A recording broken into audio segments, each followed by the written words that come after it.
Bu ya. Artinya TNI Angkatan Laut juga memberi kesempatan. Welcome sekali. Welcome Ya, betul kepada sekali, teman-teman betul sekali. usaha ya. Keren bro, Angkatan Laut.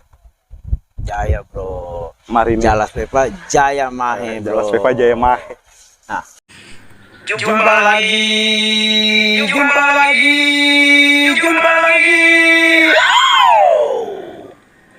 Obrolan sang geledek. nah, bisa gini. Bagaimana? Sebenarnya kopi ini kan di Indonesia sudah lama ya. Betul Tapi sekali. kenapa boomingnya baru-baru ini? Menurut lu apa sih yang lu bisa presentasikan kelebihan kopi di Indonesia dengan kopi-kopi yang di dunia lain gitu? Oke. Setahu ini bukan setahu ini, sejauh ini yang gua riset adalah ternyata kopi Indonesia itu lebih berbagai macam, banyak sekali karakter daripada kopi luar negeri seperti Ona, seperti Ethiopia. Ya. Itu ternyata Indonesia memiliki banyak sekali, lebih jauh banyak daripada variannya banyak sekali. Makanya gue lebih tertarik di Indonesia ini. Dataran Gayo, Toraja, Wamena, Kintamani. Berarti setiap Banyak provinsi sekali. ada varian kopi-kopinya. Bah, itu dia yang bikin gue takjub dengan namanya kopi Indonesia, kawan. Tapi kenapa kita kalah ngebut sama Starbucks, bro? Jangan ditanya. Kita nggak kalah ngebet. Kita cuma kalah modal. Ya kan, mix kopi itu kan sudah lama ya. Artinya Starbucks udah bikin ini. Wah, Betul. Padahal produksi kopinya jangan-jangan dari Indonesia, ya kan? Jangan-jangan nih. Oh, itu indikasi bisa terjadi karena apa? Biji kopi Indonesia terkenal dengan variannya yang begitu banyak, tetapi di mata dunia kopi Indonesia bisa dibilang nggak terlalu mahal, nggak kayak kopi-kopi luar. Kopi luar mahal-mahal, bang. Mahal ya. Iya. Apa jangan-jangan tuh dari Indonesia ya? Oh enggak, nggak mungkin. Karena pertama kali kopi ditemukan itu aja di Swedia. Swedia ya. Betul sekali. Penggembala kambing, ngangonin kambing. Nah, kenapa sih, bro? Kalau gue kan ada kopi itu jenis Robusta, Arabica. Apa di Arab ini ada? Jangan-jangan Arabica di Arab lagi. Apa jangan-jangan di Arab ada kopi atau gimana sih bisa Arabica gitu? Nah, Gue mau tahu lah, gue nggak ngerti. Kalau asal usul muasal dari kata Arabica dengan Robusta ini berawal dari penemu-penemu luar lah. Penemu luar mereka menemukan salah satu biji kopi induk. Iya. Biji kopi induk. Lalu mereka punya, kalau kita dulu SD belajar ada pohon faktor. Ya. Kopi juga punya pohon. Dia ada berbagai macam dari induk. Lalu masuk ke cabang, berbagai macam jenis, baru berbagai macam bentuk, ada nama-nama beda. Wah, itu nama Latin, bang. Iya. Gua nggak hafal, bang, sumpah. Nah, itu lahir namanya Arabica itu emang dia ditemukan di Arab. No, bukan. Jadi begini. Arabica ini ditemukan karena salah satu jenis biji kopi yang mempunyai induk, dia cenderung asam. Hasilnya ini cenderung asam kopinya.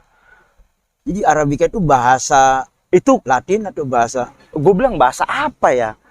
Gue nggak terlalu ngulik sampai sana sih, bang. Iya. Karena yang selama ini yang gue kulik cuma ya itu dia tadi, teknik seduh, cara menyeduh, lalu membuat customer nyaman, lalu menyeduhkan kopi sesuai dengan kemauan customer bukan kemauan kita.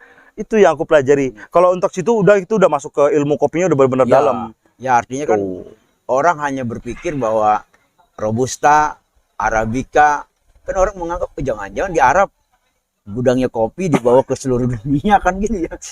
Bang, Arab itu kurma, bang. Kurma ya. Iya.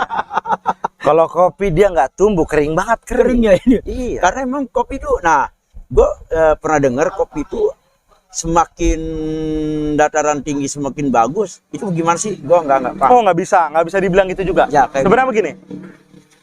Standar dari kedua jenis biji kopi, Arabica dengan Robusta, standar ketinggian pada saat ditanam berbeda. Berbeda ya? Berbeda sekali. MDPL-nya berbeda. Kalau Robusta, dia maksimal sampai, yang pernah gue dengar ya, 1800 MDPL. Bisa sampai ada Robusta ditanam di ketinggian itu. Tapi kalau Arabica, dia dari 1500 sampai 2000 lebih. 2.500, udah paling mentok kayaknya 2.500 atau sampai 3.000 ada kali. Nah, kualitas yang paling terbaik itu ketinggian berapa? No, bukan. Kualitas bukan ditentukan oleh ketinggian, tingginya, bukan ya? tapi dari hasil panen. Di saat kita menanam, Nah. kita merawat, lalu kita mensortir, itu kita bisa bedain. Oh, kalau bentuknya nggak stabil dari 1 ke 2, berarti kurang bagus. Kita sortir yang bagus. Nah, kalau menurut lu gini, bagaimana ya? Kopi itu kan selama ini yang gua tahu di zaman engkong-engkong kita dulu, ngopi terus ini apa diaduk, ngopi sampai begini nih. Gitu ya kan sini. Nah, ya kan. Nah, maksudnya sejak kapan sih kita nih di Indonesia barista ini mengoplos ini jadi kopi latte, ini jadi cappuccino, ini jadi ini. Itu semua Sejak kapan gitu? didapat dari budaya luar. Karena cafe latte, Japanese style, V60, Vietnam drip, semua dari negara luar. Negara barat. Ingat, negara barat lebih maju daripada kita. Jadi mungkin pada saat zaman engkong-engkong kita nih, masih belum terlalu tersosialisasi dengan secara merata. Apalagi di bagian daerah. Karena begini, sifatnya begini. Para tengkulak kopi, mereka lebih cenderung berpikir ke nguntungin kantong sendiri, kawanku. Jadi petani kopi nih, udah lu bikin kopi, lu tanam kopi gini. Setelah itu gue panen, gue beli harga segini. Jual ke gue beli harga mahal. Gue jual ke Starbucks gitu ya. Jadi taunya bikin kopi itu ya kasih kopi bubuk, cemplung, kasih gula, tapi dia nggak berkreasi campur susu atau bagaimana gitu ya. Tapi ada loh, gue pernah ngopi yang khas Manado ya, di garang atau gimana sih di atasnya tuh, jadi kayak ada di kopi itu ada kayak arang-arang begitu, bro. Oh, kalau itu kita masuk ke cara mengsangrai kopi. Iya, bener bagaimana tuh? Kopi setelah dipanen, disortir, sangrai. Sangrai ya. Disangrai itu dimasak, lalu dengan ada yang warna kecoklatan, ada yang terlalu arang apa segala macam. Itu udah didapat dari cara mengsangrainya itu. Gitu. Tapi kalau untuk itu kok bisa warna agak hitam-hitam gitu, terus itu dampak apa? Wah, itu gua nggak tahu karena gua nggak pernah nyobain, Pak. Karena yang gua tahu budaya kita, budaya Indonesia tuh nongkrong, kongko-kongko, ada kopi, ya yang ngerokok lah ya, ada Betul. kopi, ada ngerokok, ada singkong. Iyo. Di seluruh Indonesia pasti gitu. Ngumpul pasti ngopi, ada rokok. Ngopi, ada rokok. Betul. Nah, ini sebenarnya kopi ini kan sudah menjadi, menurut gua sih ya, sudah menjadi budaya Indonesia, betul banget, betul sekali. Sedangkan menurut lu ke depan next, harapan lu kepada pemerintah nih, bagi barista atau pemerhati kopi atau kepada yang memproduksi kopi, apa sih? Apa perlu ada wadah yang akhirnya teman-teman barista atau produksi kopi bisa meningkat? Oke. Sebetulnya kalau kita bicarakan tentang apa yang diharapkan kepada pemerintah untuk bagi para barista, aku nggak terlalu condong ke sana sih. Karena gini, sebenarnya tahun 2021 ini para barista di Indonesia ini punya wadah sendiri. Tetapi ingat baik-baik.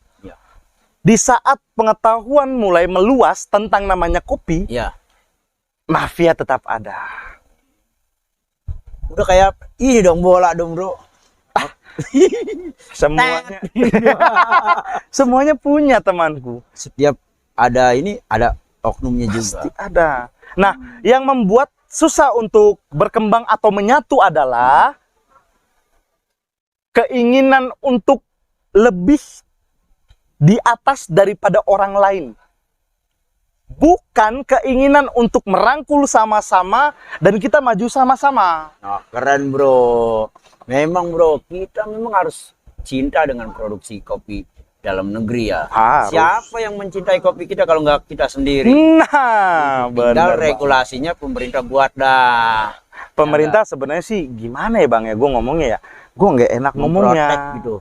Kalau masalah memprotek barista sejauh ini yang gue tahu mereka punya pohon perlindungan sendiri. Oh, gitu.